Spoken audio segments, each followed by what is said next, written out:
Friends, नमस्ते। एजुकल्चर फलक channel पर आपका स्वागत है। आज हम ये पढ़ेंगे इंग्लिश रिमेडियल वर्कबुक की क्लास 9th का वर्कशीट नंबर 9th। ये इसके अंदर ये लर्निंग आउटकम्स हैं कि the learner communicates thought, ideas and opinion verbally and non verbally. तो इसके अंदर जो लर्नर है, जो विद्यार्थी है, वो किस तरीके से अपने थॉट्स, विचार, आइडिया, राय ये वर्बली और नॉन वर्बली जारी कर सकता है। तो इसके अंदर ये चित्र दिखाया गया है, जो इस चित्र को देखकर हमें विद्यार्थी को कुछ विचारों पर विचार करना है। तो इसमें लिखा हुआ है जैसे look at the picture and make some sentence using the words given below. ये जैसे बोट है, कॉम्ब है, music player, palm tree, rocking chair, hair brush. तो ये इसके अंदर ये चीज़ें दिखाई दे रही हैं, जैसे ये boat, comb, music player, palm tree, rocking chair और हेयर ब्रश। तो इसके अंदर हमें इनके आधार पर कुछ क्वेश्चन डाले गए हैं, जैसे what are the things you see in the picture, what are their uses. तो भाई कौन कौन सी चीज़ें आपको इस तस्वीर में दिखाई दे रही हैं और उनका व्हाट आर देयर यूजेज और उनके क्या उपयोग हैं। तो जैसे हमें इसमें दिखाई दे रहा है, जैसे कॉम्ब दिखाई दे रहा है, ये कॉम्ब है, ये म्यूजिक प्लेयर है, ये हेयर ब्रश है और ये रॉकिंग चेयर है। तो ये बहुत सारी चीज़ें इसमें दिखाई दे रही हैं। तो ये these things are uses in our daily routine. ये कह रहा है what are the their uses, इनका उपयोग क्या है, इनका उपयोग है these things are uses in our daily routine के काम में आते हैं। तो अगला क्वेश्चन है find the nouns in the above picture, कि इस ये जो अब ये पिक्चर तस्वीर दिख रही है, इसके अंदर नाउन कौन सी है। तो हम ये जानते हैं कि नाउन चीज़ों के नाम होते हैं। तो यहाँ पर जैसे बॉय है, सोफ़ा है, बैग है, कॉम्ब है, म्यूजिक प्लेयर है, हेयर ब्रश है, ये सब थिंग्स के नाम है, इसलिए ये सभी नाउन है। तो इस तरीके से अगला है right a few sentence about the picture, कि इस पिक्चर के बारे में कुछ सेंटेंस लिखिए। तो आप लिख सकते हो, जैसे आप देख रहे हो there are boys in the picture, there are 3 boys, यहाँ पर जैसे 3 boys, there are 3 boys in the picture. यहाँ पर इस तस्वीर में 3 बॉयज हैं। 1 boys is sitting on rocking chair, एक बॉय रॉकिंग चेयर पर बैठा हुआ है। And second boy is sitting on sofa, और दूसरा जो बॉय है वो सोफा पर बैठा हुआ है।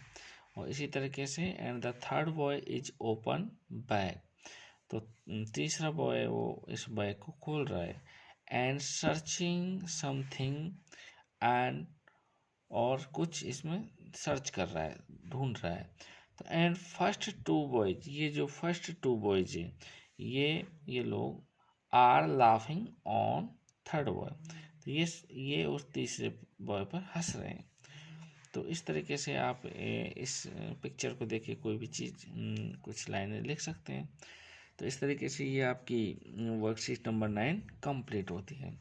अब हम देखते हैं वर्कशीट नंबर 10। ये इसके अंदर आपको क्या करना है, इस वर्कशीट नंबर 10 में लर्निंग आउटकम्स ये हैं, the learner will learn base, past simple and past participle form of regular and regular irregular verb. तो इसके अंदर आपको ये कुछ वर्ब की फॉर्म के बारे में जानकारी लेनी है। जैसे इसमें दिखाया गया है कि रेगुलर वर्ब कौन सी होती है, the verb which from their past simple second form and past participle third form by adding ED, तो to their base form first form are called regular verb. तो इसमें पता चलता है कि जो किसी भी वर्ब की फर्स्ट फॉर्म होती है वो रेगुलर वर्ब कहलाती है। और उस रेगुलर वर्ब में हम ईडी लगा करके और सेकंड फॉर्म बना सकते हैं और थर्ड फॉर्म बना सकते हैं। जो सेकंड फॉर्म होती है और थर्ड फॉर्म होती है उसको पास्ट पार्टिसिपल बोलते हैं, सेकंड फॉर्म होती है उसको पास्ट सिंपल फॉर्म बोल देते हैं। तो जिस तरीके से जैसे वर्क है, वर्क में ईडी लगाया वर्कड और फिर सेकंड फॉर्म बना दी, फिर इसी प्रकार से थर्ड फॉर्म भी इसकी वर्कड है। इस प्रकार प्ले प्लेड प्लेड, तो ये इस तरीके से इररेगुलर वर्ब। तो the verb which from their past simple and past participle in different ways are called irregular verb. तो ये जैसे ये वर्क है, इसकी सेकंड फॉर्म भी वर्क रही है, थर्ड फॉर्म भी वर्क रही है। तो सेकंड और थर्ड फॉर्म जब समान होती हैं तो वो रेगुलर वर्ब कहलाती हैं। और यदि किसी की सेकंड और थर्ड फॉर्म डिफरेंट हो तो वो इररेगुलर वर्ब कहलाती है। जैसे ये आप देख रहे हो राइट रोट रिटन, तो ये इररेगुलर वर्ब है। और यदि ये सेकंड और थर्ड सेम होती तो रेगुलर वर्ब होती। इसी प्रकार से जैसे थिंक थॉट थॉट, इस प्रकार से। तो अब आपको क्या करना है, इसमें कुछ रिक्त स्थान दिए उनकी पूर्ति करनी है।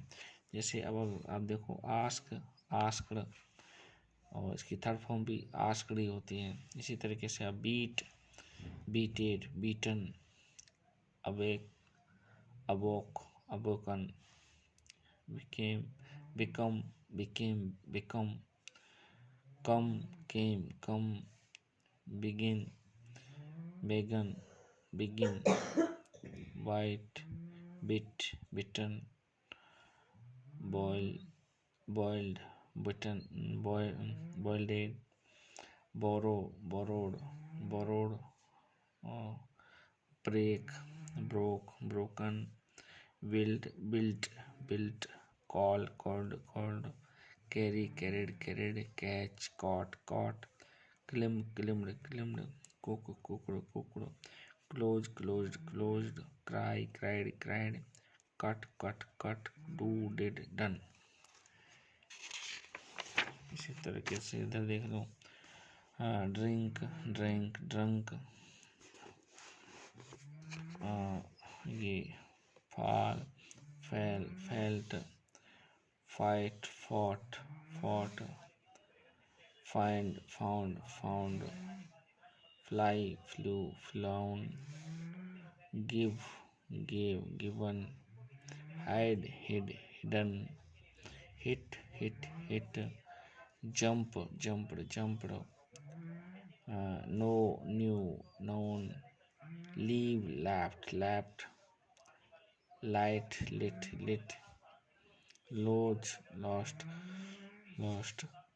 meet, met, put, run, run, ring, see, saw, seem, send, sent, shut, sing, sung, shoot, sat, steal, stole, stolen, teach, taught, tried, waited,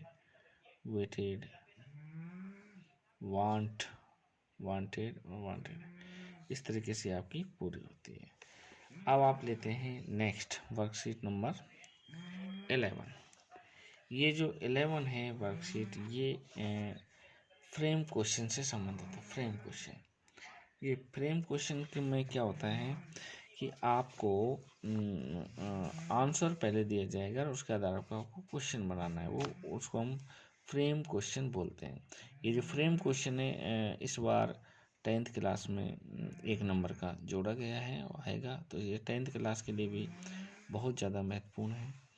तो अभी हम देखते हैं, जैसे इसको इसमें आप आंसर देख रहे हो, yes he is going to Jaipur, हाँ वह जयपुर जा रहा है। तो उसके लिए क्वेश्चन क्या होगा, क्वेश्चन बनाना है आपको। तो ये इससे चालू होगा हेल्पिंग वर्ड से। तो is he going to Jaipur, क्या वह जयपुर जा रहा है, ये आपका क्वेश्चन बनेगा, आंसर बन जाएगा।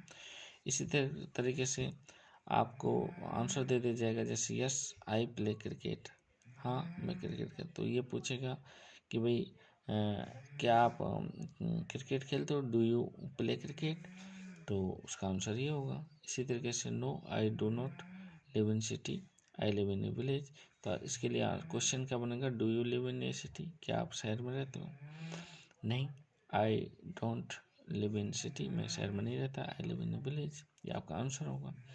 इस तरीके से यहाँ आप देख रहे हो, yes I work in A hospital.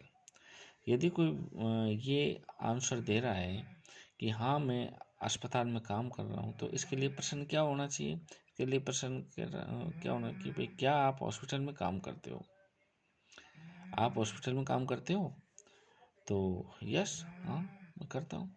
तो do you work in A hospital, और एक क्वेश्चन मार्क का ये निशान लगा हुआ है, इसलिए आपको अलग से लगाने की ज़रूरत नहीं है।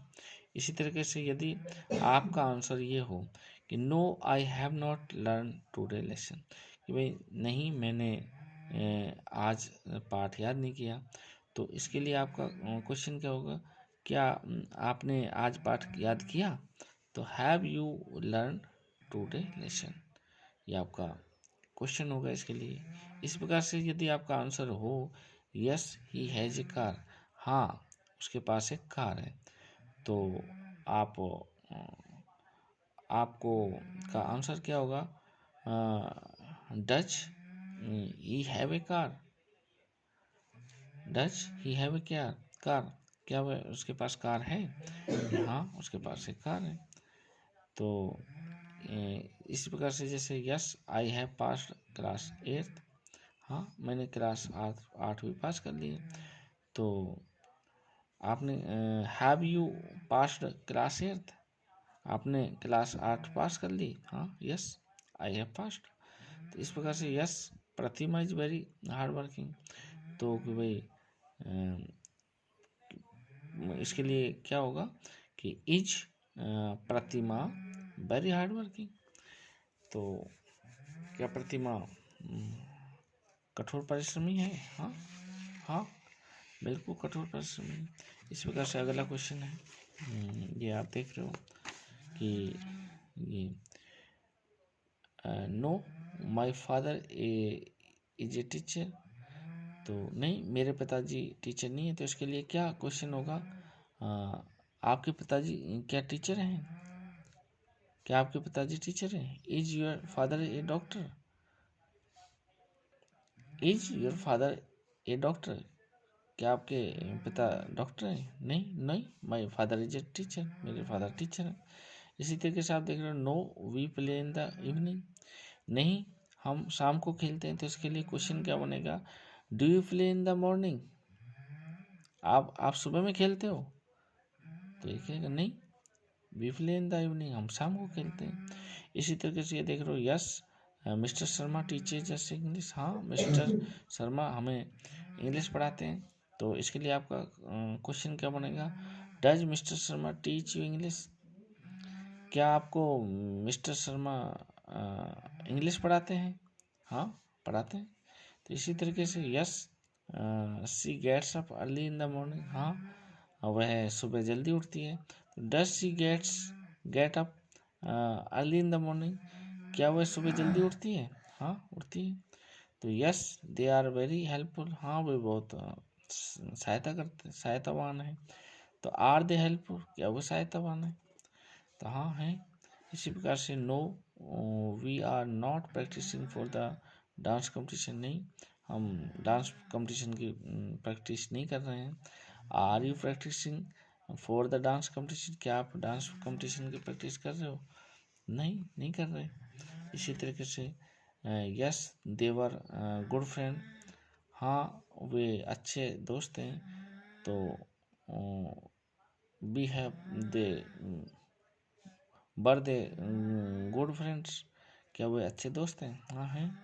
इस प्रकार से yes Gopal was a clever man, Gopal चतुर आदमी था, तो was Gopal a clever man, क्या गोपाल चतुर आदमी था, हाँ था। Yes Shalini lost her purse, हाँ शालिनी का पर्स खो गया, तो did Shalini lost her purse, क्या शालिनी का पर्स खो गया, हाँ, खो गया। No the tortoise had won the race, नहीं टॉर्टोइज ने यानी ये कछुए ने ये रेस नहीं जीती। तो did the hare win the race, क्या ये खरगोश ने ये रेस जीत ली, नहीं। Tortoise had won the race, नहीं the tortoise had won the race, कछुए ने रेस जीती थी। तो इस तरीके से आप कहिए पहले आंसर और उसके आधार पर क्वेश्चन फ्रेमिंग की जा सकती है और इस तरीके से करते हैं। तो ये आपके सिलेबस में अगले वर्कशीट नंबर 12 हम नेक्स्ट वीडियो में करेंगे। तब तक के लिए धन्यवाद।